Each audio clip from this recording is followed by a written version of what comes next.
សូមជម្រាបសួរពុកម៉ែបងប្អូនទាំងអស់គ្នាថ្ងៃនេះកូនតើមកធ្វើកាពិខ្ទិះអញ្ចឹងចាំមើលថារសជាតិយ៉ាងណាឆ្ងាញ់យ៉ាងណាសូមពុកម៉ែបងប្អូនតាមដានទស្សនាដូចតទៅអញ្ចឹងឥឡូវនេះខ្ទះរបស់យើងដាក់មកវាបានក្តៅហើយអញ្ចឹងចាក់ខ្លាញ់ចូលទៅបន្ទាប់ពីចាក់ខ្លាញ់ចូលផងដែរយើងធ្វើអំពងខ្ទឹមអំពងអីចឹងមក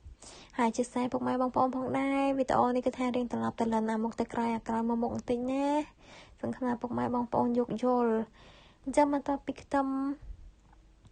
បានក្រៀមហើយយើងធ្វើការដាក់ម្ទេសផ្លោកដែលយើងមកចិញ្ច្រាំចាអញ្ចឹងគ្រឿងផ្សំរបស់យើងនេះ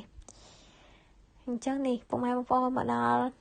យើងឆាម្ទេសផ្លោកអីទៀតតែនឹងពុកម៉ែបងប្អូននិយាយរួមទៅគឺថាវីដេអូនេះសូម្បីតែខ្ញុំបញ្ចូលខ្លួនឯងក៏ត្រឡប់ទៅលិនដែរមិនដឹងថាអារម្មណ៍ហោះហើរទៅដល់ណាទេពុកម៉ែបងប្អូនអើយអធិស្ឋានផង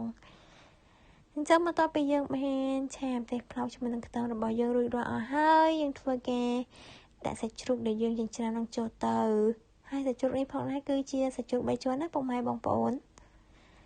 អញ្ចឹងយើងធ្វើការឆាត្រឡប់វាឲ្យសព្វគ្នាជាមួយនឹងម្ទេសផ្លោកជាមួយនឹងខ្ទឹមអីចឹងមក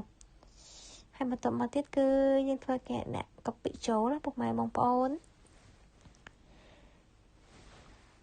យើងមិនសូវជាដាក់ច្រើនអីណាទេយើងដាក់មកល្មមឲ្យវាមានក្លិនឈ្ងុយកាពិអីចឹងណាពុកម៉ែបងប្អូនតែនិយាយរួមទៅគឺ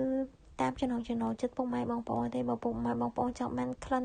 កាពិរៀងខ្លាំងដាក់រៀងច្រើនចឹងទៅតែកូនបើអត់សូវចូលចិត្តរៀងខ្លាំងអីប្រហែលទេមកល្មមចឹងបន្តទៀតនេះគឺយើងធ្វើការដាក់ខ្ទិះដូងចូលខ្ទិះដូងនេះផងដែរគឺកូនបើទិញអាកំប៉ុងដោយសារតែអត់បានទិញអាគេកិនណាគេច្បាច់ខ្ទិះស្រស់ៗហ្នឹងណាពុកម៉ែបងប្អូន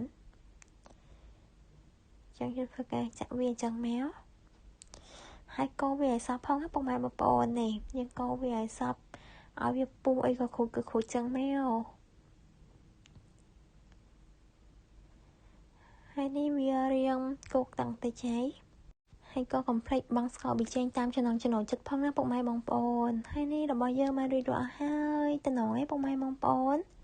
ក៏សូមអរគុណផងដែរពុកម៉ែបងប្អូនដែលបានតាមដានទស្សនាវីដេអូរបស់កូនពៅសូមពុកម៉ែបងប្អូនជួយធ្វើការចុច like subscribe និងដាក់រូបសញ្ញាកណ្ដឹងផងណាសូមអរគុណ